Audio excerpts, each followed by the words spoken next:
حدیث نمبر 74۔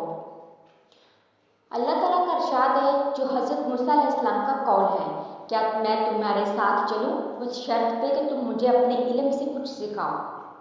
حرب بن قیس بن حسن فزاری حضرت موسیٰ علیہ السلام کے ساتھی کے بارے میں بحث حضرت ابن عباس رضی اللہ تعالیٰ عنہ نے فرمایا کہ وہ خضر علیہ السلام تھے۔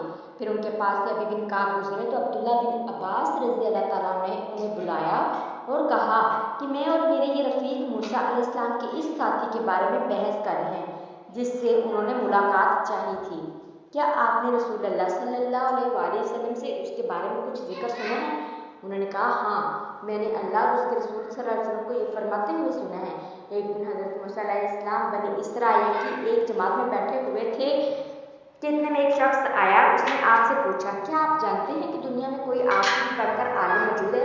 حضرت موسیٰ علیہ السلام نے فرمایا نہیں۔ اس پر اللہ تعالیٰ نے حضرت موسیٰ علیہ السلام کے پاس وحی بھیجی کہ ہاں ہمارا بندہ خضر ہے جس کا علم تم سے زیادہ ہے۔ حضرت موسیٰ علیہ السلام نے اللہ سے دریافت کیا کہ خضر علیہ السلام سے ملنے کی کیا صورت ہے؟ اللہ تعالیٰ نے ایک مچھلی کو ان سے ملاقات کی علامت قرار دیا اور ان سے کہہ دیا کہ جب تم اس مچھلی کو گم کر دو تو واپس لوٹ جاؤ، تب خضر سے تمہاری ملاقات ہوگی۔